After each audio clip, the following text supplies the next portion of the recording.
Bienvenidos a La Voz Católica, el programa para toda la comunidad que le ayudará a vivir la fe en Jesucristo y a participar más activamente en su iglesia. Y ahora con ustedes, Blanca Prim y el Padre John Mario García.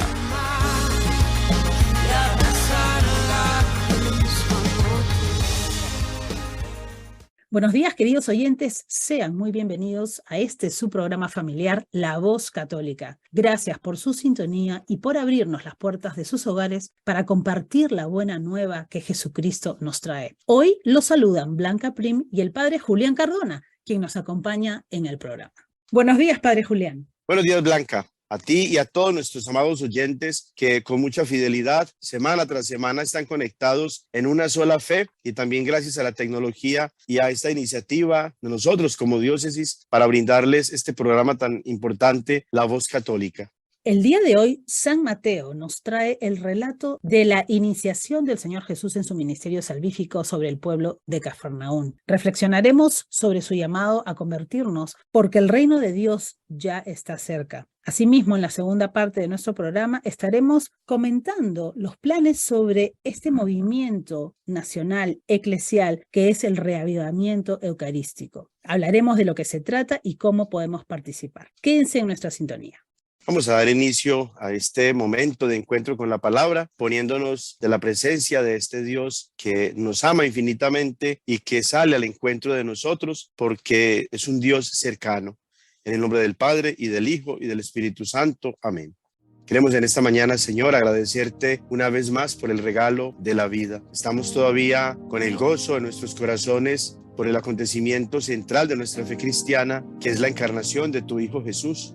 No hace muchas semanas atrás estábamos todavía maravillados por el amor misericordioso que nos tuviste cuando enviaste a tu Hijo Jesús que naciera del seno purísimo de la Santísima Virgen María. Estamos en esa transición entre el tiempo de la Navidad y este tiempo ordinario en el que nos encontramos cuando nos manifiestas en la cotidianidad, en la ordinariez de nuestra vida, que siempre caminas a nuestro lado, que no te alejas de nosotros, que nos brindas muchas pruebas constantes de tu amor, de tu compasión, de tu paciencia. Hoy queremos agradecerte, Señor, por la vida nuestra y de nuestros seres amados, por la belleza de la creación, porque satisfaces y sacias nuestras necesidades físicas, pero también nuestras necesidades espirituales. Y para eso nos has dejado una iglesia, tu iglesia, y en ella, Señor, los sacramentos y de manera especial la Santa Eucaristía, así también como tu Santa Palabra, la presencia de nuestra Madre, la Virgen Santísima, los santos, los ángeles, una sola fe,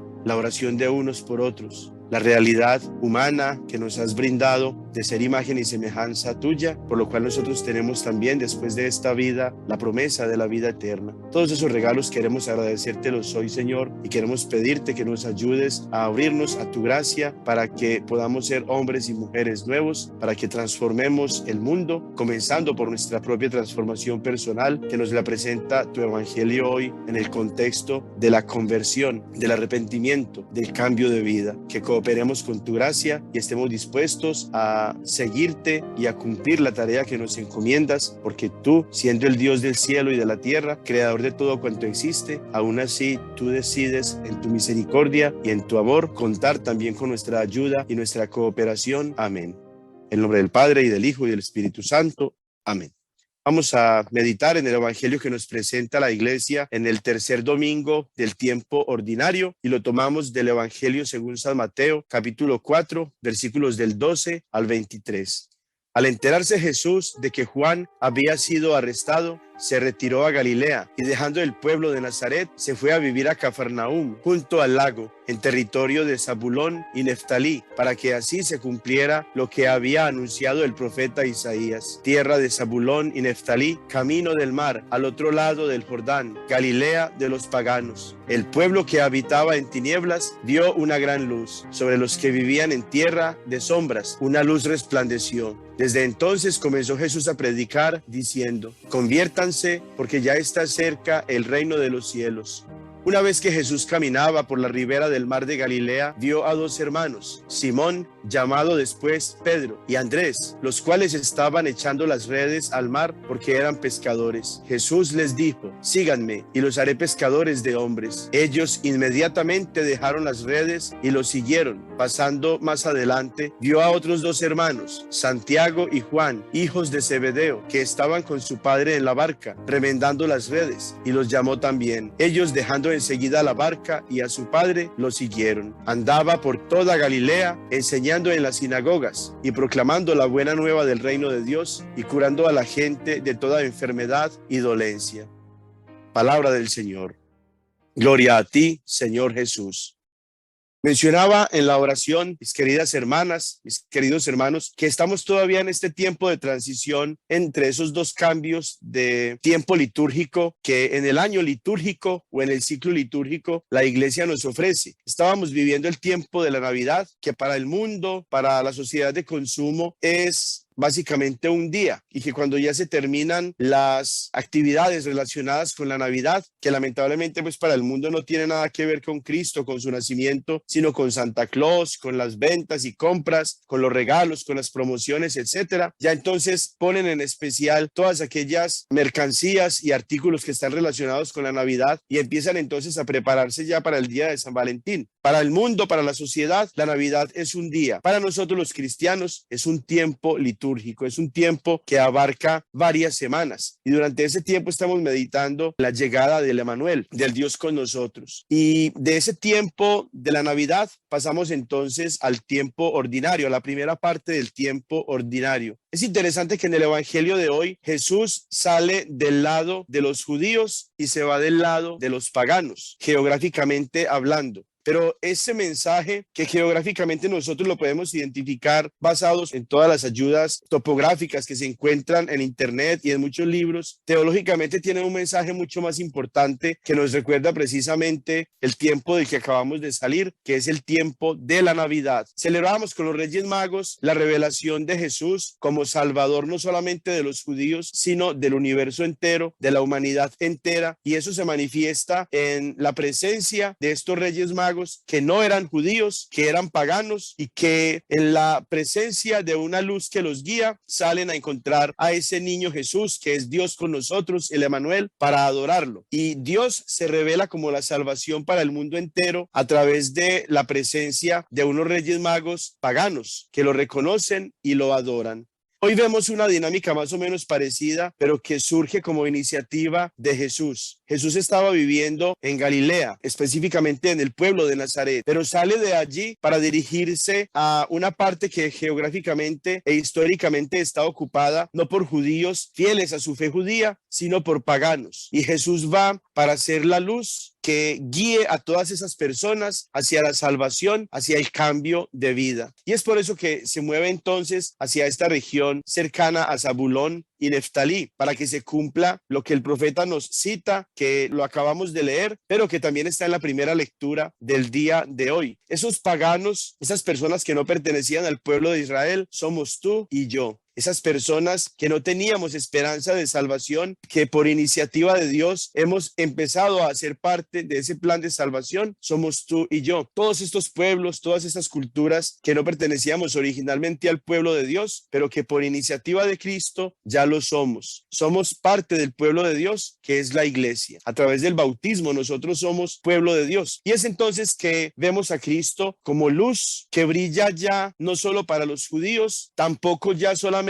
como a través de una estrella para los Reyes Magos, sino que brilla para todos nosotros que ponemos en él nuestra fe. Es Jesús que se presenta entonces como la causa de nuestra salvación, como la esperanza de nuestra vida. Es Jesús que es la causa de nuestra alegría, que es la luz que brilla en nuestra oscuridad. Es ese Jesús que viene a transformar nuestra vida. Pero ojo, Jesús viene con un mensaje muy específico, y ese mensaje es un mensaje de conversión. ¿Qué significa convertirse? ¿Qué es eso de conversión? En griego, conversión significa metanoia, y metanoia no significa que yo cambie en el sentido de que deje de hacer algunas cosas malas que antes estaba haciendo para empezar a hacer cosas buenas, o que las circunstancias externas de mi vida yo las cambie para aparentar ser diferente. y ser mejor. No, metanoia significa un cambio interior, un cambio de mente, de corazón y de actitud. Es decir, es permitirle a la gracia de Dios renovarnos, transformarnos. Y Jesús no es el primero que anuncia esta necesidad de conversión como la disposición de nuestra alma, de nuestra vida, para recibirlo a Él. Antes de Jesús, el que había sido enviado por el Padre para preparar el camino de Jesús, Juan el Bautista, ya venía con ese mismo mensaje de conversión, invitando a la gente a arrepentirse. E inclusive Juan comenzó una actividad que era preparatoria de algo que iba también después a planificar Jesús en el pleno sentido de la palabra, que era el bautismo. Juan venía bautizando en agua, sumergiendo a la gente en agua como un signo precisamente de esa conversión, de ese arrepentimiento, de esa metanoia, de ese cambio de vida. Pero era apenas una preparación de lo que después Jesús iba a hacer cuando ya en el verdadero bautismo, en el bautismo sacramental, se sumergía a la persona no ya en el agua, sino en el Espíritu Santo, como la señal clara de que el cristiano tiene ya una nueva vida por la gracia de Dios a través del Espíritu Santo. Pero el mensaje de Juan era preparación del mensaje de Jesús, convertirnos. No podemos acoger la luz de Cristo en nuestro corazón si todavía queremos que nuestro corazón permanezca en la oscuridad. No podemos nosotros ser invitados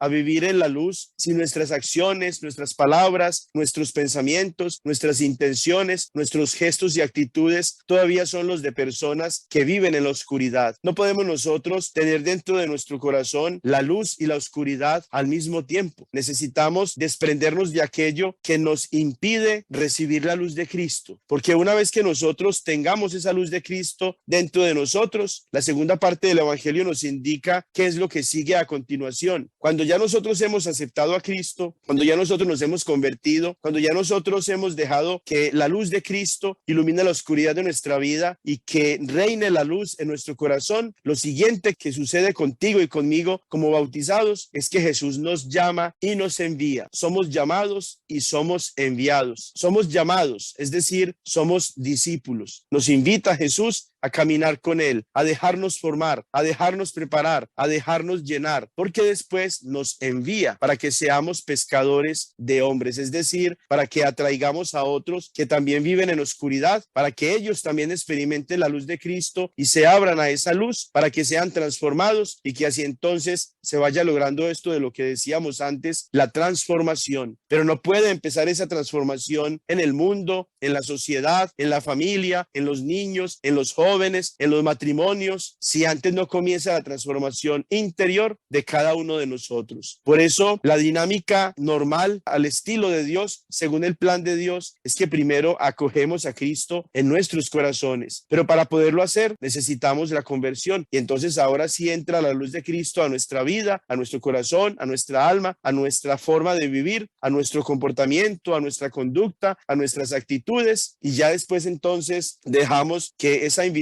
de Cristo para que seamos discípulos suyos nos transforme después en apóstoles, en enviados, en misioneros, para que nosotros salgamos a ser portadores de la luz de Cristo para otros. Yo sé, hermana, yo sé, hermano, que me escuchan, que en tu familia hay personas que viven en oscuridad. Yo sé que hay personas que están afectadas por toda clase de males en tu familia, en tu vecindario, en tu grupo de amigos. Dios te necesita a ti, Dios te está llamando a ti, Dios quiere contar contigo, que tú seas la persona que se convierta en el instrumento de la gracia de Dios para cambiar esa realidad de oscuridad de tu esposo, de tu esposa, de tus hijos, de tus papás, de tus hermanos, de tus tíos, de tus amigos, etcétera, etcétera. Dios cuenta contigo. No son otras personas, eres tú. Si escuchas la voz de Dios, no endurezcas el corazón, dice el Salmo 95. Por eso, si hoy estás escuchando esta invitación del Señor a que te dejes transformar por Él, a que te dejes convertir, a que aceptes su luz para después salir a comunicarla con los otros, no es una casualidad. No tengas miedo, no tengas reservas, no seas egoísta, no seas temeroso. Confía en la gracia de Dios. Ábrete a su luz y la luz de Cristo te va a transformar a ti y a través de ti va a transformar a aquellas personas que viven a tu alrededor.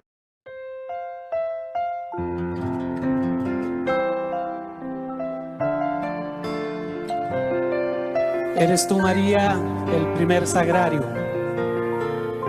En ti el pan de vida se hizo alimento para el mundo. mujer eucarística, de tu mano adoramos a tu Hijo, que vive y reina.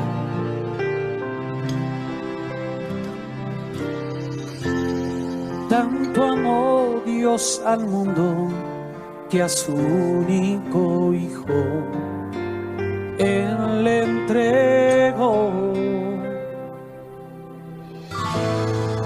para que todo aquel que crea en Él no muera, mas tenga vida eterna.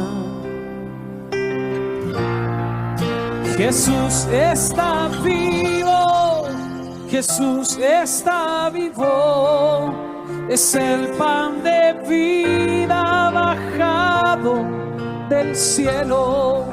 Jesús está vivo, Jesús está vivo, su sangre me sana y sacia mi alma. Está vivo, está presente, mi Dios es real y yo le adoro reverente.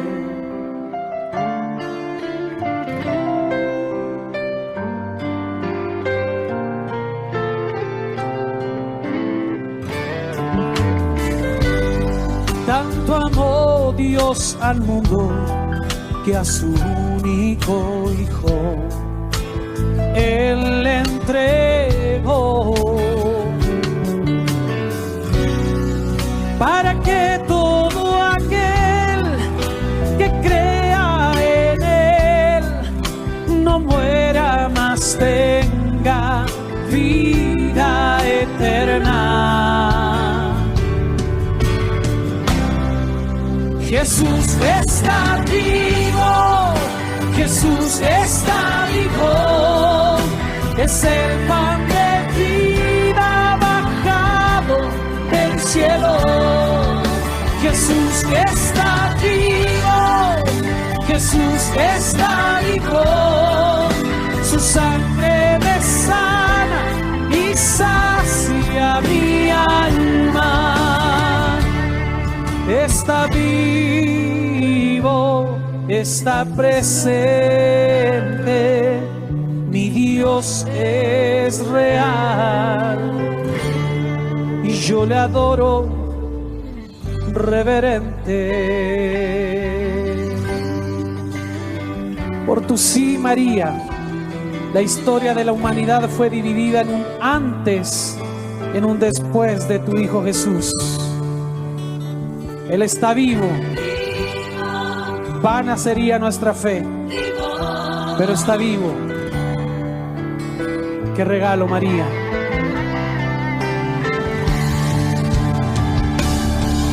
Oh, Jesús está vivo, Jesús está vivo, es el pan de vida bajado del cielo. Jesús está vivo, Jesús está vivo, su sangre me sana y sacia mi alma. Jesús está vivo, Jesús está vivo, es el pan de vida bajado del cielo. Jesús está vivo, Jesús está vivo, su sangre me sana y sacia mi alma. Está vivo, está presente, mi Dios es real y yo le adoro reverente.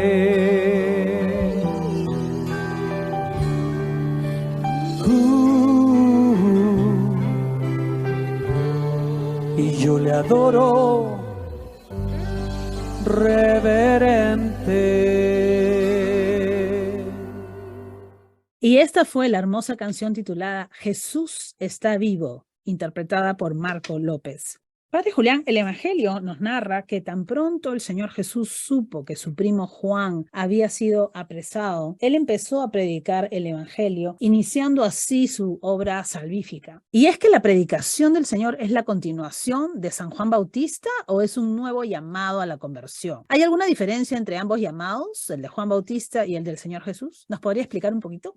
En realidad es el mismo llamado, nada más que el llamado de Dios se realiza como en diferentes etapas. Hay un pasaje muy hermoso que lo tenemos en el comienzo de la carta a los Hebreos y mira cómo es de revelador este pasaje porque nos muestra precisamente las diversas formas en las que Dios nos ha hecho ese llamado a lo largo de toda la historia de la salvación. Lo tenemos en Hebreos capítulo 1, comenzando en el versículo 1 y dice así: muchas veces y de muchas maneras habló Dios en el pasado a nuestros padres por medio de los profetas. En estos últimos tiempos nos ha hablado por medio del Hijo, a quien instituyó heredero de todo y por quien también hizo el universo. Entonces, había en el Antiguo Testamento muchas voces de profetas específicos con un nombre propio, con una historia propia que transmitían la palabra de Dios, que invitaban al pueblo a mantenerse fieles a Dios. Y cada uno de esos profetas en su momento histórico cumplió la tarea que Dios le había encomendado de ser profeta. Juan el Bautista viene siendo el último profeta del Antiguo Testamento, pero viene siendo también a la vez el iniciador del Nuevo Testamento, no porque sea él el centro de la vida de fe, sino porque él es el que ha sido enviado por el Padre para preparar el camino de Jesús. Por eso los evangelios sinópticos, San Mateo, San Marcos y San Lucas, nos muestran a Juan precisamente siendo el precursor de Cristo, aquel que prepara el camino para el Señor.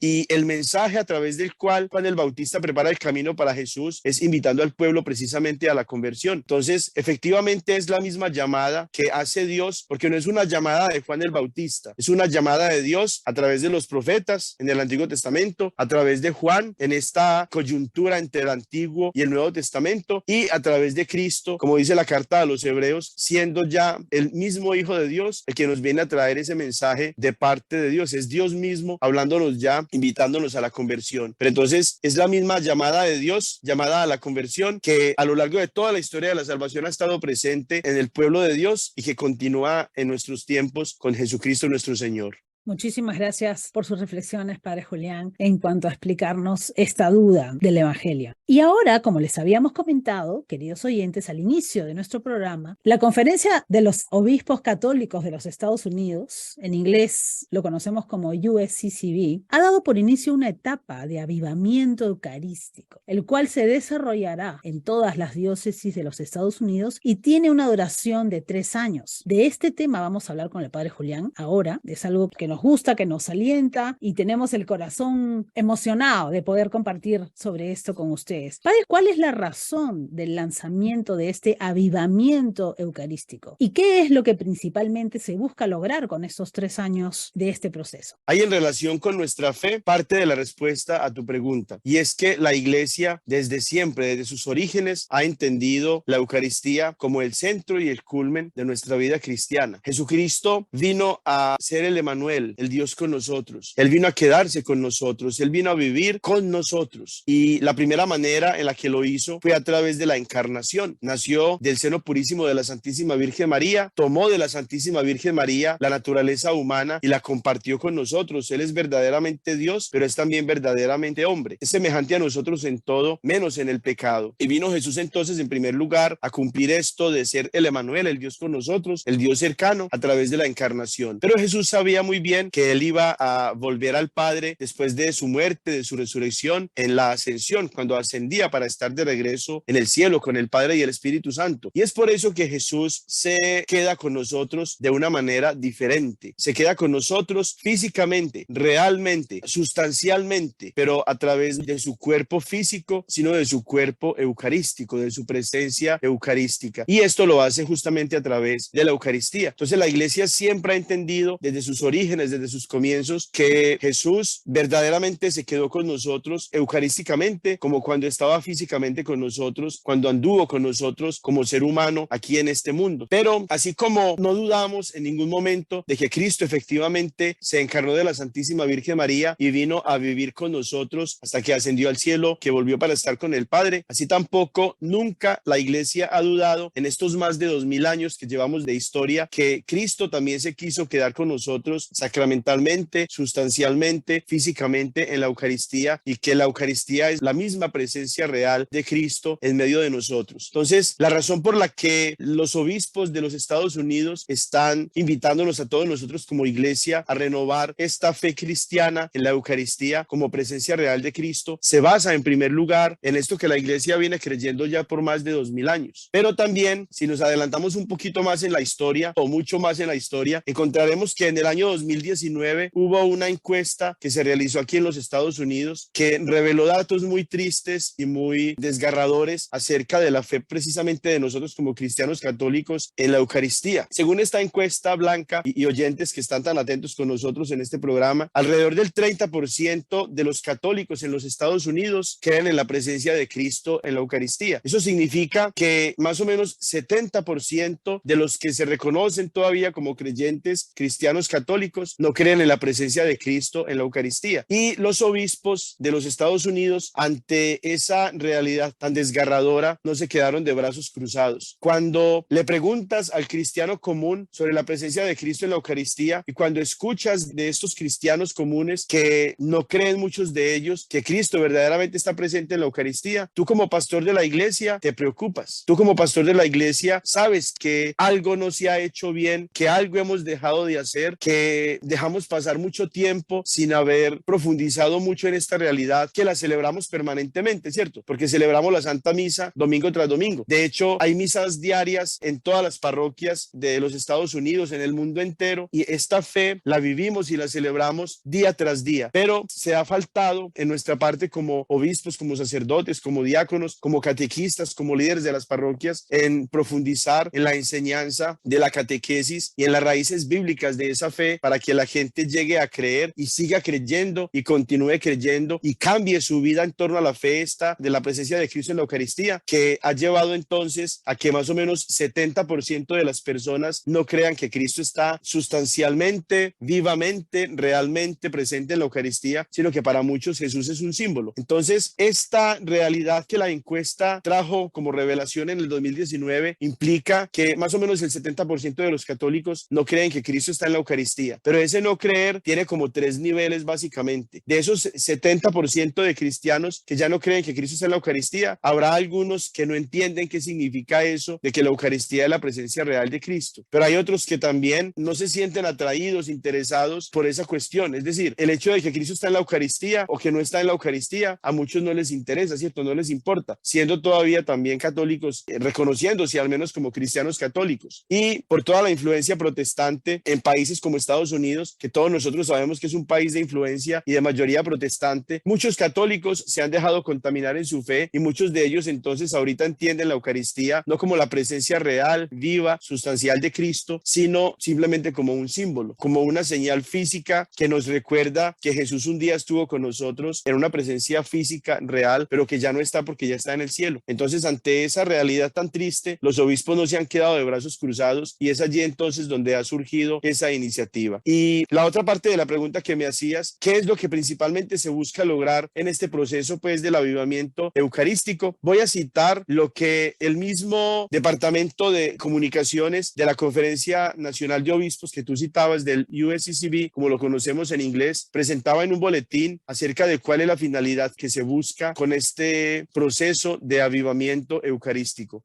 Dice la Conferencia de Obispos en este boletín que estoy citando, que es de mayo del 2022. El objetivo del avivamiento es renovar a la iglesia a través del encuentro con Jesús en la Eucaristía, la fuente y la cumbre de nuestra fe católica. Ese es el objetivo que la iglesia, encabezada por los obispos de nuestras diócesis aquí en Estados Unidos, tiene en mente. Renovar a la iglesia a través del encuentro con Jesús en la Eucaristía, que es la fuente y la cumbre de nuestra fe católica. Gracias, Padre Julián. Padre, ¿por qué entonces el nombre de avivamiento eucarístico? Si estamos hablando del mismo cuerpo y sangre de Cristo, que es la vida misma.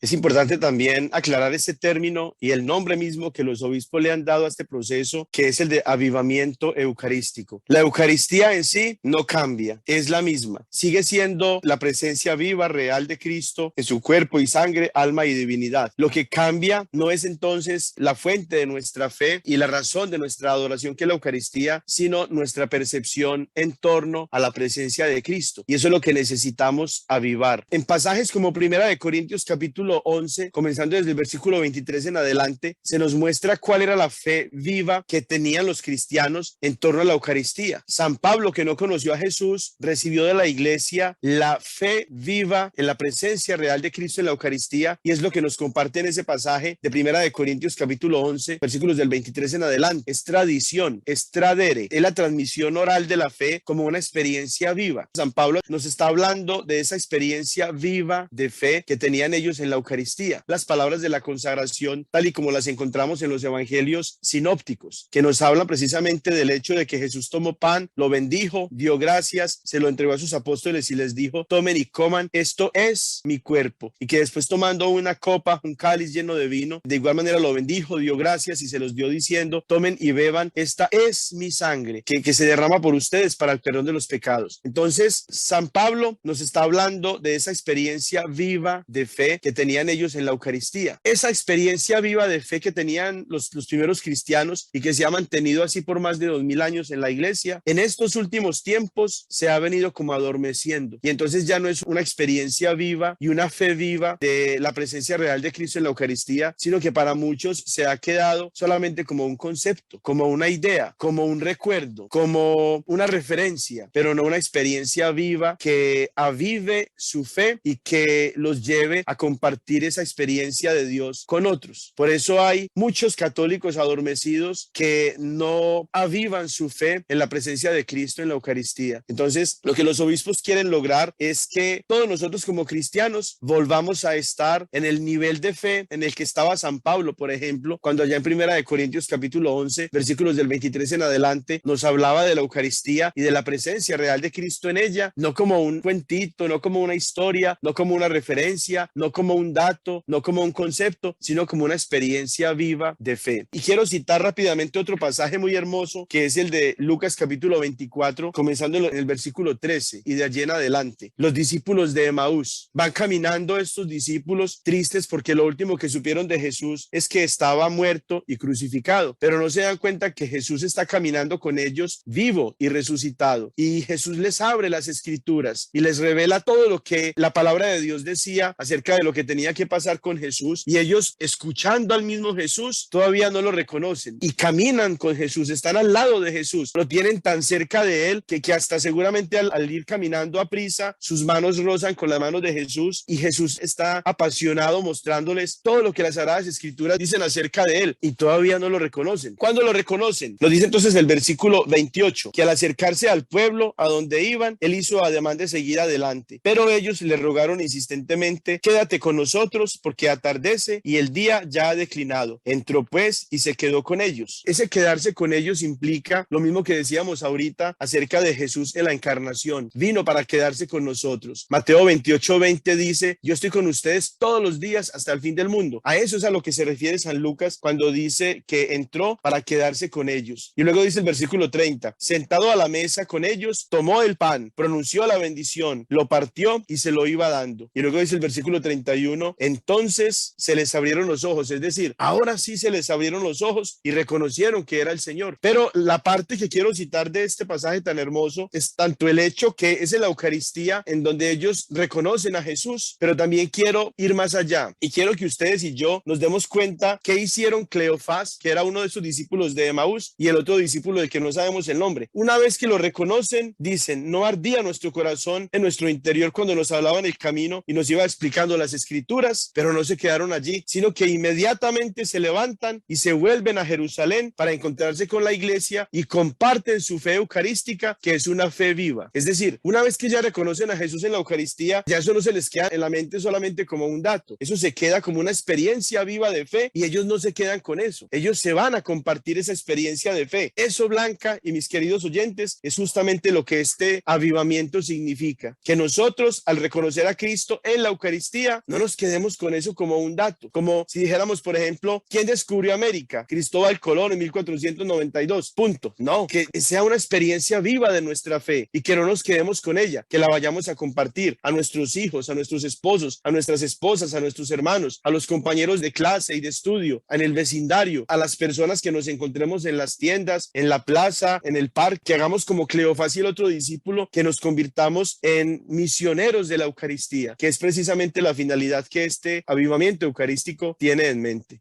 Exacto, padre. Y ahora, para hablar un poquito más de la estructura de estos 3 años. En este año 2023, ¿quiénes estamos llamados a participar directamente en esta etapa del avivamiento eucarístico? Este avivamiento eucarístico empezó el 19 de junio del año pasado, del 2022, en la solemnidad de Corpus Christi, y se esperaba que los líderes, los obispos, nosotros los sacerdotes, los diáconos, ustedes, los líderes de ministerios en cada parroquia, tuviéramos esta primera parte, que es el primer año de este proceso de avivamiento, como una etapa de formación todos nosotros, ¿cierto? Pero lamentablemente no todas las diócesis han sido muy activas en adentrarse en este proceso. Entonces, para este año 2023, lo que se espera es que las parroquias sean las que tengan el protagonismo, que se hable de la presencia real de Cristo en la Eucaristía y que se medite en esa experiencia viva de fe en torno a la Eucaristía por las parroquias, que haya muchas actividades relacionadas con motivarnos a todos en la fe eucarística, como la exposición del Santísimo, la adoración eucarística, que haya actividades por grupos dentro de las parroquias, que los ministerios estén todos actuando en función de esta experiencia de fe que queremos avivar a través de este proceso. Pero lamentablemente estamos como un poquito atrasados en este sentido. Entonces, para responder a tu pregunta, necesitaba ese background, pero para ubicarnos donde estamos. Estamos todavía cumpliendo lo que debía ser del primer año, que nosotros todos como líderes de la iglesia y de nuestras parroquias, de nuestras comunidades, estemos ya adentrándonos en este proceso, pero a la vez también vamos a empezar a escuchar mucho más a lo largo de este año y desde el inicio de este año, como ahorita con este programa que tú haces posible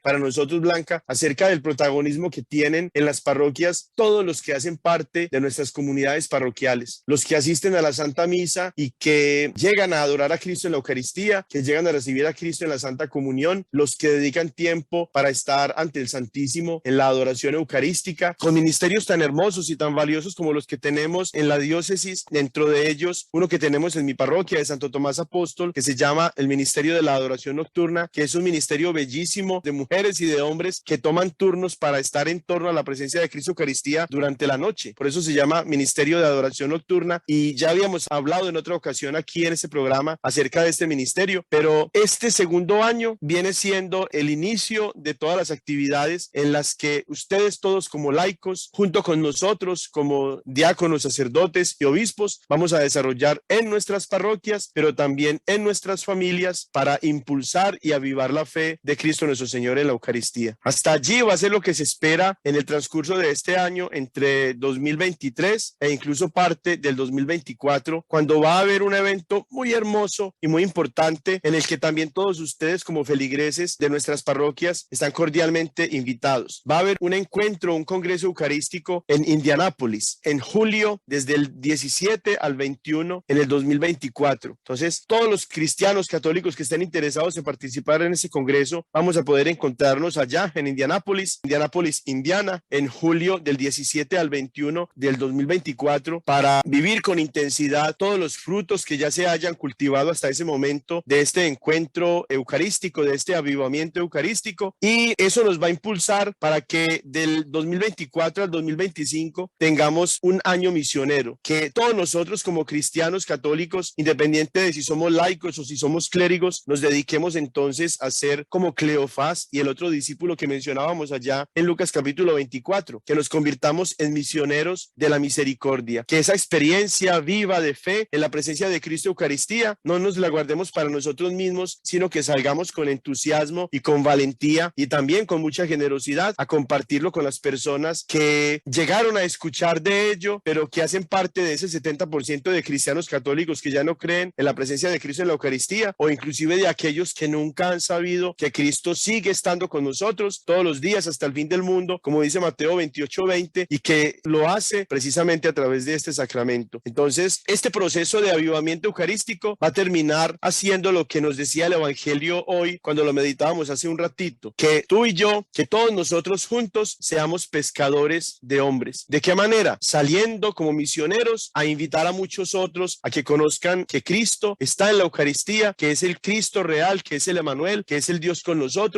que no es un símbolo, sino que es el Dios cercano, que vino para quedarse con nosotros todos los días hasta el fin del mundo y que lo tenemos constantemente en nuestras iglesias, en nuestros altares, en nuestras parroquias, en la Santa Misa, a través precisamente de la Eucaristía. Gracias, Padre. ¿Y cómo podríamos los laicos prepararnos y participar desde ya en este llamado que nos hacen los obispos en los Estados Unidos? Y en un momento también compartiré nuestra página de internet donde puedan conseguir información. ¿Cómo pueden ustedes como laicos prepararse y participar? Esa es una pregunta muy importante también y que tiene que ver con nuestro ser católicos. En primer lugar, es necesario que desde ya ustedes empiecen a estudiar y a conocer su fe. Si honestamente después de hacer un acto de conciencia, un examen de conciencia, reconocen ustedes que no saben mucho acerca de la fe de Cristo, Eucaristía, porque no han conocido en las Sagradas Escrituras y en los documentos de la Iglesia el fundamento de esa fe, que es la fe que nos da la identidad. Inclusive como laicos necesitan estudiar más su fe cristiana católica, necesitan ahondar en las Sagradas Escrituras, necesitan ahondar en los documentos de la Iglesia, pero también necesitan ustedes mismos dedicar más tiempo a la oración y de manera especial necesitan dedicar más tiempo a la oración eucarística. Hay una devoción que la Iglesia ha tenido desde el inicio mismo de la Iglesia, que es el de la adoración a Cristo Eucaristía, pasando tiempo con Cristo en el Santísimo Sacramento. El Santísimo Sacramento es la presencia eucarística de Jesús que queda guardadita en este lugar que se conoce como el tabernáculo o el sagrario en nuestras iglesias, basílicas, catedrales, oratorios. Cada que tú entras a una iglesia católica o capilla o basílica o catedral, lo que sea, y ves que hay una cajita y que al lado de esta cajita hay una luz roja, implica que allí está Cristo Eucaristía. Y esa presencia de Cristo Eucaristía se conoce como el Santísimo Sacramento. Cristo está allí como en una cárcel de amor, dicen algunos místicos, de una manera muy hermosa, esperándote a ti, esperándome a mí, para que vayamos a hacer oración, a dedicarle tiempo al Señor en adorarlo, en reconocerlo, en la humildad de su presencia, en ese pan que ya no es pan y de ese vino que ya no es vino, sino que es su cuerpo y su sangre, su alma y su divinidad. Y entonces ustedes como laicos, como familia, pueden crecer mucho también en su fe y prepararse para este proceso de avivamiento eucarístico y participar también desde ya en este avivamiento a través de la oración, de adoración ante Jesús sacramentado. Que como esposos vayan a hacer oración ante el Santísimo, que como familia vayan a adorar a Cristo en el Santísimo Sacramento, que en la casa también ustedes hagan oración y que se valgan de las Sagradas Escrituras, de la Santa Biblia, así también como del Catecismo de la Iglesia y de otros documentos de la Iglesia, para que estudien su fe, profundicen en ella, la enseñen a sus hijitos y que tengan entonces todo este contenido fresco para que como parroquia también después vayamos tomando todas estas bases y que construyamos un renovar de nuestra fe cristiana en la presencia de Cristo en la Eucaristía. También me gustaría añadir que la diócesis ha creado una página de internet dentro de nuestra página de internet diocesana y me gustaría darles la dirección porque ahí vamos a incluir recursos, testimonios, enseñanzas, videos, algo que nos va a ayudar muchísimo a poder conectarnos más con nuestra comunidad diocesana y con la fe dentro del contexto del avivamiento eucarístico. Y si es que ustedes van a la página de internet dionox.org/inclinada avivamiento, ustedes podrán tener acceso a toda esta información en inglés y en español. La repito, dionox, DIOKNOX.org/avivamiento. Espero que todos la puedan visitar. Padre Julián, por último, me gustaría preguntarle cómo podríamos también los padres y madres de familia ayudar a que nuestros hijos sean esa tierra buena que acoja el mensaje del Evangelio, especialmente que aprendan de la Eucaristía y que participen en el avivamiento eucarístico. Yo sé que a nivel diocesano también hay representantes en este comité diocesano que hemos formado para poder anunciar este proceso dentro de la diócesis. Hay representantes de las escuelas católicas o de los jóvenes, pero ¿de qué manera cree usted que podríamos ayudar a los padres de familia para que también puedan transmitir su amor y su fe y darle a conocer a nuestros hijos ese amor a la Eucaristía, que empiecen a formar esa relación con Jesús Eucaristía? Esa pregunta tiene dos partes en la respuesta y voy a tratar de ser lo más breve posible. La primera parte de la respuesta implica lo que nosotros como líderes en nuestras parroquias necesitamos hacer para mantener informados y motivados a los padres de familia, que son en última los primeros y más importantes educadores en la fe de sus hijos. Entonces, los obispos ya están haciendo su parte y es un aporte supremamente valioso que están haciendo nuestros obispos. Nosotros como sacerdotes también necesitamos remangarnos la túnica y empezar a trabajar también, porque hay que estar ya activos en esta iniciativa tan hermosa y tan importante. De igual manera los diáconos, pero también los catequistas, los líderes de todos los ministerios, independiente de cuál sea el enfoque en el que un ministerio o un grupo apostólico se base dentro de la parroquia, necesitamos todos estar en la misma página y trabajando para informar y para motivar, como decía, a los papás de estos hijos y a los cabezas de estas familias que constituyen el pueblo de Dios en nuestras comunidades.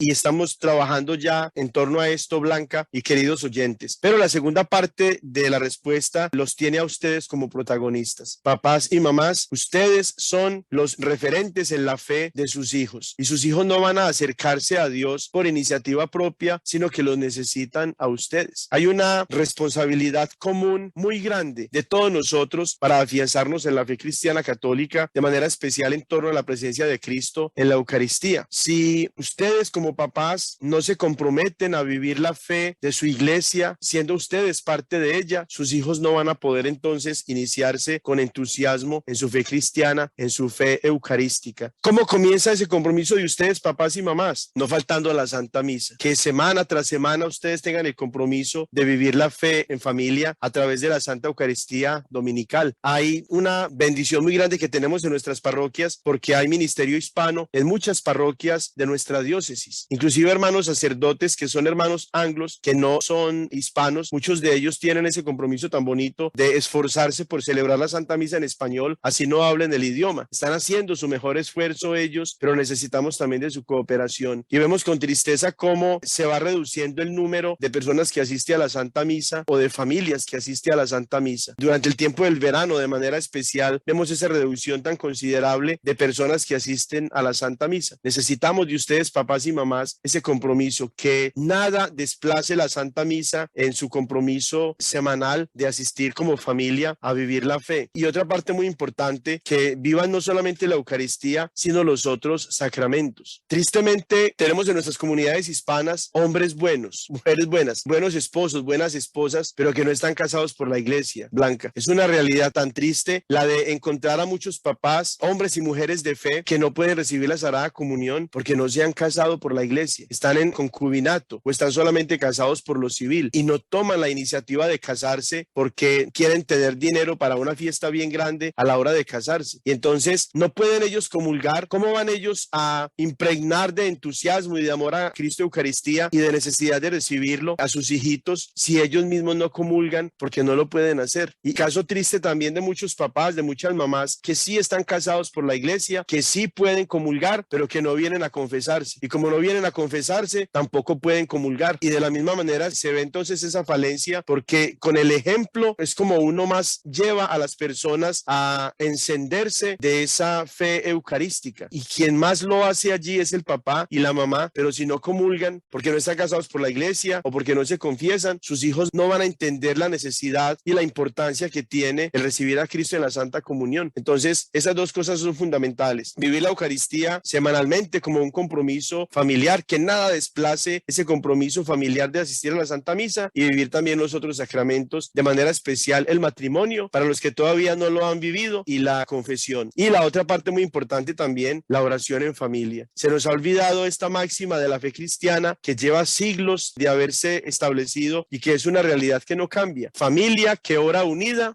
permanece unida, ¿cierto? Y ya las familias no tienen tiempo para la oración. Hay tiempo para tantas cosas, menos para la oración. Tu papá, tu mamá, puedes ayudarle a tus hijos a que se conviertan en el campo de cultivo, en la tierra buena, que reciba este mensaje del Evangelio, especialmente sobre Cristo, que está presente en la Eucaristía, avivando también la oración en familia. Gracias, Padre Julián. Es cierto, yo creo que sus palabras van a llegar a los corazones de las mamás y de los papás que lo escuchan. Eso nos toca hacer, porque nuestros hijos no van a aprender si no nos ven a nosotros ser los primeros enamorados de la Eucaristía. Y esa es nuestra misión. Y nadie puede hacer esa misión más que nosotros mismos. Así que respondamos al llamado, a nuestro llamado a ser bautizados y de poder ser fieles testigos de ese amor de Dios en nuestra familia. Padre Julián, muchas gracias por estar con nosotros el día de hoy en La Voz Católica. Gracias por estas explicaciones, por su claridad. Nos encanta tenerlo en el programa. Nos ha encantado que nos haya acompañado muchas veces y deseamos que Dios bendiga muchísimo su vida y su ministerio sacerdotal.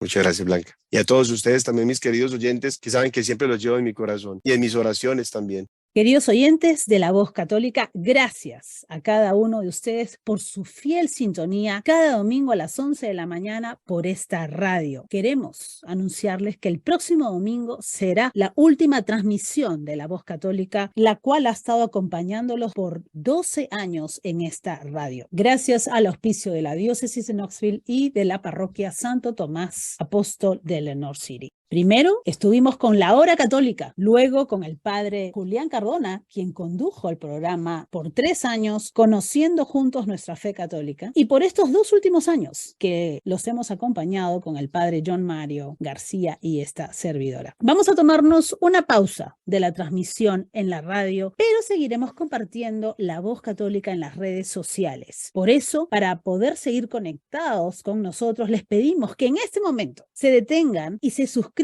a nuestro canal de YouTube, Diócesis de Knoxville. También dennos like o me gusta en Facebook y así podremos estar llegando a ustedes con nuestros eventos y futuras actividades de la Diócesis de Knoxville. Búsquenos en Facebook como La Cosecha de Oca. Gracias por escucharnos el día de hoy y los esperamos el próximo domingo. No falten en La Voz Católica. Muchas gracias, Blanca, por esta iniciativa de 12 años que comenzó con Lourdes Garza, a la que también llevamos siempre en el corazón y la seguimos encomendando al Señor en nuestras oraciones. Pero muchas gracias también por tu generosidad y compromiso, porque implica mucho trabajo. Y quienes hemos estado en torno a la preparación de estos temas semana tras semana, sabemos cómo es de difícil dedicar tiempo, porque es una hora de transmisión, pero son muchas horas de preparación, de estudio, de lectura, de oración para poder tener estos programas semana tras semana. Y sabemos que para ti tampoco ha sido fácil porque tienes tu familia, tienes tu ministerio, tienes tu trabajo con muchas otras tareas que cumplir y ha sido muy difícil, pero muchas gracias por tu generosidad. También al padre John Mario, que lo estimo mucho, mi paisano, de mi misma ciudad, de mi mismo país, lo estimo muchísimo, lo aprecio muchísimo y valoro mucho también el trabajo tan grande y tan valioso que él ha hecho, y todas aquellas personas que han estado detrás de cámaras o detrás de los micrófonos ocultamente, anónimamente, pero que tienen tanto protagonismo también en este programa que se ha mantenido por 12 años. A todos ellos, muchísimas gracias. A las personas de la emisora que también han sido para nosotros instrumentos de la gracia de Dios, Milton, Mercedes, todas estas personas que queremos también mucho y por quienes oramos constantemente también. Y estos programas no tienen sentido, significado, valor, impacto sin los oyentes. Por eso queremos agradecer también muchísimo la presencia fiel, constante de ustedes, mis amadas oyentes, mis amados oyentes, que por 12 años han estado siguiéndonos en esas transmisiones y que, como dice Blanca, no se termina aquí. Vamos a hacer un cambio en una plataforma diferente que ya son las redes sociales para que nos sigan encontrando allí y que sigan ustedes hambrientos y sedientos de la palabra de Dios. Y que los bendiga Dios Todopoderoso, Padre, Hijo y Espíritu Santo. Amén. Señor, toma mi vida nueva antes de que la espera desgaste años en mí. Gracias por escuchar nuestro programa La Voz Católica, auspiciado por la Diócesis de Knoxville y la Parroquia Santo Tomás Apóstol de Lenoir City. Los invitamos a escucharnos el próximo domingo por esta misma estación y a la misma hora. Recuerde, usted puede ser el rostro y las manos de Cristo para los demás. Hasta pronto y que Dios lo bendiga. Donde falte la esperanza, donde falte la alegría, simplemente por no saber de ti.